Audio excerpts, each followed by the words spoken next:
Hello friends, स्वागत है एक बार फिर से आपके अपने चैनल VIIC में। और मैं अमित कुमार सोनी लेटेस्ट अपडेट के साथ में फिर से उपस्थित हूं। तो दोस्तों, चैनल को सब्सक्राइब सबसे पहले कर लें, शेयर करें वीडियो को, और पसंद आता है तो लाइक करें और बेल आइकॉन पर प्रेस करना बिल्कुल ना भूलें, जिससे कि नोटिफिकेशन के माध्यम से आपको लेटेस्ट अपडेट मिलती रहे। दोस्तों, हम जानते हैं कि आदिवासी 1587 विद्यालयों में एक भी शिक्षक नहीं है, जैसा कि मैंने आप लोगों को इसके पहले के वीडियो में बताया था। और दोस्तों, जी छत्तीसगढ़ MP न्यूज चैनल पर काफी बहस की गई प्रतिनिधियों के बीच में, कांग्रेस और बीजेपी के, और वहां से कई सारे ऐसे खुलासे नजर निकल करके आए हैं जो कि काफी आश्चर्यचकित कर देने वाले हैं और आंखें खोल देने वाले हैं। तो दोस्तों, नए नियुक्त शिक्षकों के भी चयन की बात इसमें की गई है, और साथ ही साथ उनको कहां पर नियुक्ति दी जाएगी, इससे संबंधित अपने विचार इसमें प्रस्तुत किए गए हैं। और दोस्तों, ये जो कार्यक्रम था, ये आपकी आवाज के नाम से प्रदर्शित किया जा रहा है। और दोस्तों, क्या क्या कहा है इन प्रतिनिधियों ने नए शिक्षकों के बारे में और गवर्नमेंट की पॉलिसी के बारे में, तो आइए दोस्तों देखें आप वह रिपोर्ट। कई सवाल हैं जिनके जवाब जानने की कोशिश करेंगे। हमारे साथ तीन खास मेहमान जुड़ रहे हैं। हमारे साथ बीजेपी की तरफ से डॉक्टर हितेश वाजपेयी साहब, कांग्रेस की तरफ से पूर्व मंत्री बृजेंद्र सिंह राठौर साहब और वरिष्ठ पत्रकार शिव अनुराग पटेरिया जी हमें ज्वाइन कर रहे हैं। मैं आप तीनों का बहुत स्वागत करता हूं। शिव अनुराग सर, बृजेंद्र जी, हितेश जी, बहुत बहुत स्वागत है आपका। सबसे पहला सवाल हितेश वाजपेयी साहब आपसे। सर, डॉक्टर हितेश वाजपेयी सुनने में कितना अच्छा लगता है, नाम के आगे डॉक्टर लिखा हुआ है। सर, ये बच्चे कैसे पढ़ेंगे जब टीचर ही नहीं होगा? तो कैसे बनेंगे डॉक्टर, इंजीनियर? 1587 स्कूल ऐसे हैं जो शिक्षक विहीन हैं।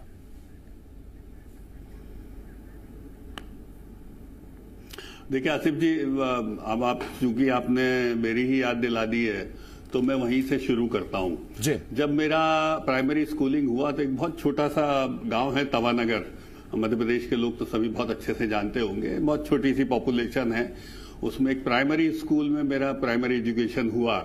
मेरी मदर वहां पर टीचर थी जो अब इस दुनिया में नहीं है। और मुझे बहुत अच्छे से ध्यान है कि उस ट्राइबल अंचल में, केसला ब्लॉक में वो आता है जो जिसकी आप जिक्र भी पैकेज में कर रहे थे। और ये वो कांग्रेस का दौर था साहब, DP मिश्रा और उसके आगे के जो लीडर्स रहे हैं, शिव अनुराग पटेरिया जी और ब्रजेंद्र भाई भी इस चीज को अप्रिशिएट करेंगे।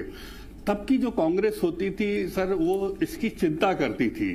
एजुकेशन उनके लिए प्रायोरिटी हुआ करती थी और एजुकेशन सेक्टर में रिफॉर्म्स करने की उनके अंदर एक शिद्दत हुआ करती थी।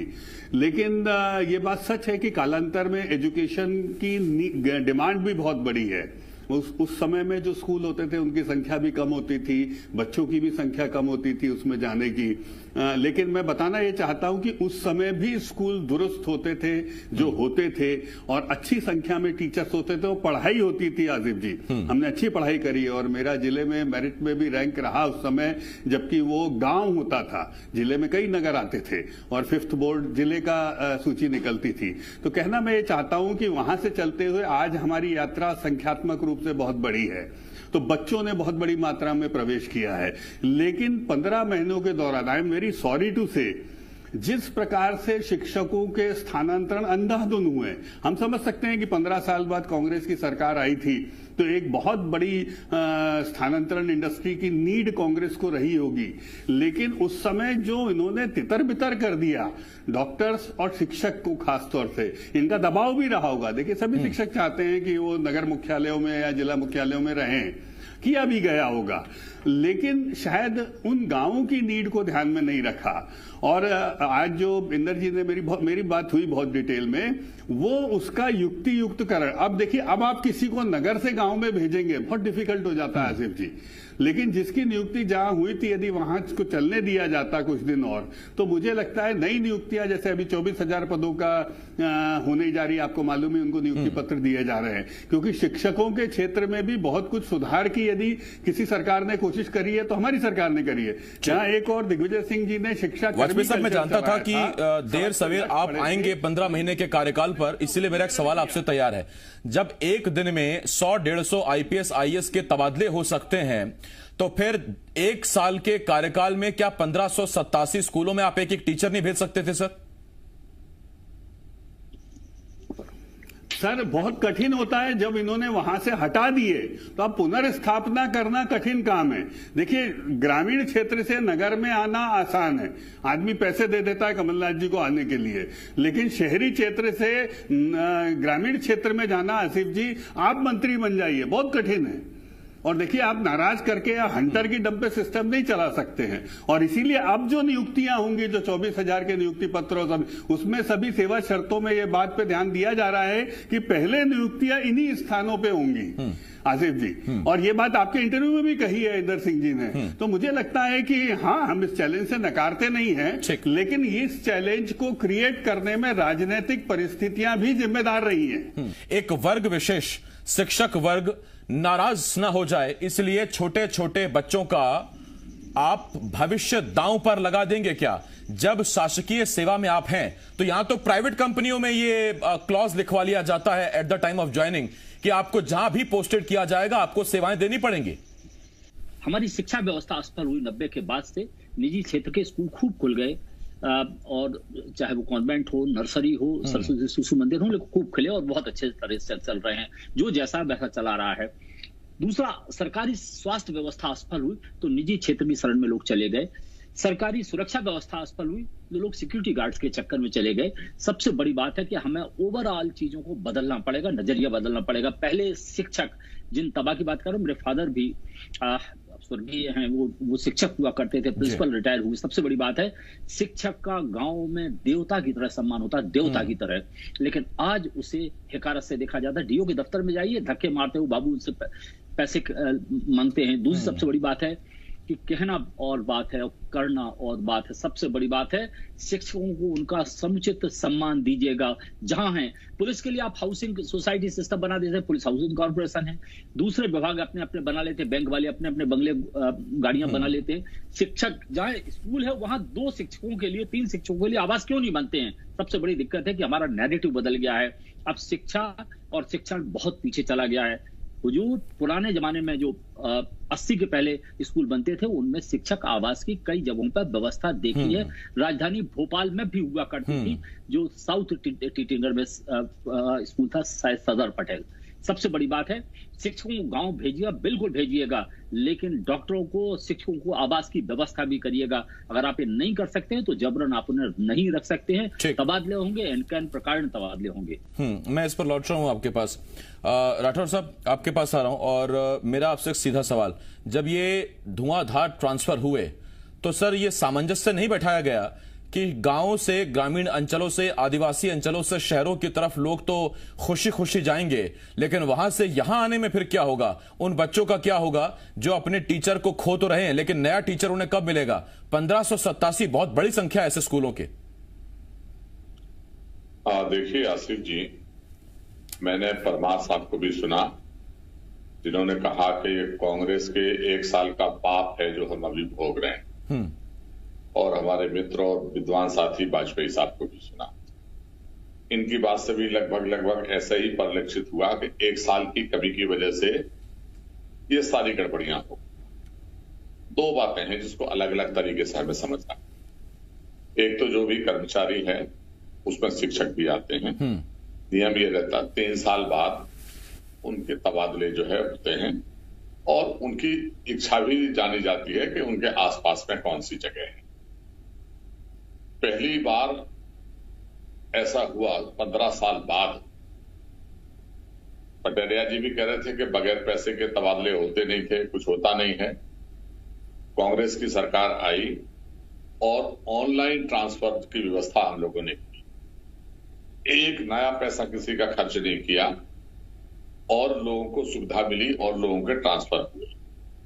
ऐसा नहीं है कि 1 साल के अंदर सारे ट्रांसफर हो गए थे। जिस तरीके से हमने अपने मित्रों की बात सुनी है, इनके हिसाब से तो ये लगा कि 1500 जो स्कूल हैं वो 1 साल के अंदर ही सारे खाली कर दिए गए। पिछला रिकॉर्ड निकाल के देखिए, पहले भी इसमें स्कूल खाली थे, और आप देखेंगे तो 12,000 स्कूल इन लोगों ने बंद कर दिए थे 15 वर्ष के भारतीय जनता पार्टी के शासन में, और 19,000 स्कूल ऐसे थे आदिवासी क्षेत्र से हटके भी, जहां मात्र 1 शिक्षक पदस्थ था, जबकि होने चाहिए थे 4-4, 5-5। सही बात यह है कि 15 वर्ष इन लोगों ने शिक्षकों की नियुक्ति नहीं की, अपने कैडर तैयार करने के चक्कर में उल्टे सीधे तबादले किए। अब आर्थिक रूप में मैं नहीं जाना चाहता कि अगर ऐसे 1587 स्कूल थे भी तो क्या आप टीचर्स की नाराजगी से बच रहे थे? उन बच्चों का क्या होगा जो अपने लिए एक अदर टीचर की मांग कर रहे हैं? 4-5 तो छोड़िए, एक टीचर तो कम से कम भेजिए कि वो 1-1 घंटा भी बाकी क्लासेस को पढ़ा सके। बिल्कुल आसिफ जी, मैं राठौर साहब से कहना चाहता हूं, ना मेरी आपका या आपकी पार्टी या इस व्यवस्था को किसी भी प्रकार से मैं आप शब्द नहीं कहना चाहता, ना मैं कहूंगा ठाकुर साहब। और मैं बिल्कुल आपने जो तर्क दिए हैं मैं उसमें बहुत सारे मानता भी हूं। बिल्कुल, मैं क्षमा चाहता हूं यदि किन्हीं शब्दों से आपको ऐसा लगा हो। लेकिन मैं एक बात बहुत स्पष्ट कर दूं ठाकुर साहब, जो आप लोगों ने ऑनलाइन व्यवस्था करी थी, आप स्वयं मंत्री थे, बहुत अच्छे से उसका सच जानते हैं और मैं उसमें नहीं जाना चाहता। किसी भी व्यवस्था को ऑनलाइन कर देने से वो पारदर्शी हो गई या ईमानदार हो गई है, ये अभी स्थापित नहीं हुआ है और इसके कई उदाहरण हम देखते रहते हैं। तो इसीलिए वो मड स्लिंगिंग छोड़ दीजिए कि रेट क्या था, किस प्रकार से सूचियां रिलीज होती थी, क्या होता था। और 65,000 ट्रांसफर हुए हैं सर, 65,000। और 65,000 में से आप मान के चलिए, फिर जब भी शिक्षक और डॉक्टर, ठाकुर साहब आप यदि इनको गांव से शहर ले आएंगे तो शहर से इनको गांव पहुंचाना बिल्कुल जिसको बोलते हैं ना हरकुलियन टास्क है, जिसको अंग्रेजी में कहा जाता है, बहुत कठिन काम होता है। क्योंकि देखिए साहब, आप तो उनको गांव से शहर में ले आए, पैसे भी मिल गए, सब हो गया, बहुत अच्छा सब गुड्डी गुड्डी हो गया सबके लिए। लेकिन अब आप सोच रहे हो इंदर सिंह परमार जी उनको नगर से शहर गांव में ले जाएं, तो स्वाभाविक है कि कोई भी सरकार अलोकप्रिय फैसले से थोड़ा सा कहीं ना कहीं संकोच करती है। और इसीलिए रास्ता निकाला गया है कि जो ये 24,000 नियुक्तियां होंगी, मुझे पूरी उम्मीद है कि उसमें इन विद्यालयों का ध्यान रखा जाएगा। और हमारे लिए दूसरी ओर जो आसिफ जी ने कहा वो सवाल भी मौजूद है, भाई उन बच्चों को भी नहीं छोड़ा जा सकता जो चाहते हैं कि शिक्षा मिले। जिन 12,000 पाठशालाओं की आप बात कर रहे हैं जिनको युक्तियुक्तकरण किया गया, सर बंद नहीं किया गया, you are a very senior, आप विधानसभा के सदस्य हैं, आप स्वयं जानते हैं, जहां पर छात्रों को संख्या कम है, 10 हैं, 12 हैं, 15 हैं, तो उनको आसपास के स्कूलों में जहां सड़कें बन गई हैं, भवन बन गए हैं, उनका रीएप्रोप्रिएशन करिए, वो ड्रॉप आउट नहीं हुए। तो इस प्रकार के स्कूल जो थे उनको स्थापना व्यय से निकालने के लिए जो मना दिए गए, कहीं किराए के भवन में चल रहे थे, उनको हटाकर फिर जहां पर शिक्षक है वहां पर कई कारणों से उनका रीएप्रोप्रिएशन किया गया है। इनमें से एक भी स्कूल ऐसा नहीं है जहां पर बच्चों को मना कर दिया गया है कि कल से स्कूल नहीं होगा। तो मुझे लगता है कि हमें शिक्षा विभाग पर भी थोड़ा सा भरोसा करना चाहिए। लेकिन ये बात सच है, मैं पटेरिया साहब की बात को बिल्कुल एंडोर्स आज इसलिए करना चाहता हूं आसिफ जी कि शिक्षकों के लिए और डॉक्टर्स के लिए दो व्यवस्था ऐसी है कि हम तीनों चारों मिलकर इस बात को कहें कि जब भी शिक्षा का भवन बने या चिकित्सालय बने तो उसके पहले नींव डलना चाहिए शिक्षकों के घर की और डॉक्टरों के घर की, ना कि एसडीएम और कलेक्टर के आवासों के रूप में उनको आरक्षित किया जाना चाहिए। ये अच्छी बात कही आपने। वाजपेयी साहब मैं लौट रहा हूं इस पर आपके पास। शिव अनुराग पटेरिया सर, ये कैसा सियासी समीकरण या कैसा सियासी गणित है कि 1500 स्कूलों में अगर एक टीचर है तो 1500 वोट के लिए या 1500 लोगों को संतुष्ट करने के लिए, उन्हें साधे रखने के लिए एक स्कूल में अगर सिर्फ 20 बच्चे पढ़ते हैं और 1500 से गुणा करें तो मां बाप को भी मिला लें तो 60,000 वोट बनते हैं। मैं ये गणित समझ नहीं पा रहा, ये टीचर्स को साधने के चक्कर में उन मां बाप की नाराजगी सियासी दल कैसे मोल ले सकते हैं जिनके बच्चों में स्कूल में एक टीचर तक नहीं। आसिफ साहब, एक निवेदन करना चाहूंगा, ये 5-6-7 जिलों का आंकड़ा है, पूरे मध्य प्रदेश के 52 जिलों का आंकड़ा निकाला जाएगा तो 5-10 हजार स्कूल ऐसे होंगे जहां पर एक शिक्षक है या बिल्कुल भी कोई नहीं है। सबसे बड़ी बात है एफजी लोग चलाया करते हैं। विश्व बैंक के कार्यक्रम में 10 साल पहले गया था, मुरैना जिले के गांव में मैं गया था बेटी बचाओ आंदोलन को देखने के लिए। जैसे हम लोग गांव में स्कूल पहुंचे तो मालूम पड़ा हेडमास्टर साहब तौलिया लपेटे थे और शिक्षक एफजी शिक्षक पढ़ा रहे थे। बहुत बड़ा संकट है। सबसे बड़ी बात है कि अगर शिक्षक हैं भी, स्कूल है भी, तो एफजी लोग काम कर रहे हैं। अगर आपको शिक्षा को वास्तव में जमीन पर उतारना है तो मुझे लगता है शिक्षक को सम्मान दीजिए, सुविधा दीजिए, ज्यादा पैसा दीजिए तो अपने आप लोग जाएंगे। दूसरी सबसे बड़ी बात है स्थानीय लोगों की नियुक्ति की जानी चाहिए। मुझे लगता है अगर स्थानीय व्यक्ति को नियुक्त किया जाएगा स्थानीय डॉक्टर भी हो, और उसके कुल मिला के जो नियुक्ति है उसका चयन प्रक्रिया में स्थानीयता को 50% नंबर ठीक मिलना सर, ये चाहिए। देखिए बहुत धन्यवाद हमारे साथ जुड़ने के लिए राठौर साहब, वाजपेयी साहब और शिव अनुराग पटेरिया सर, बहुत शुक्रिया।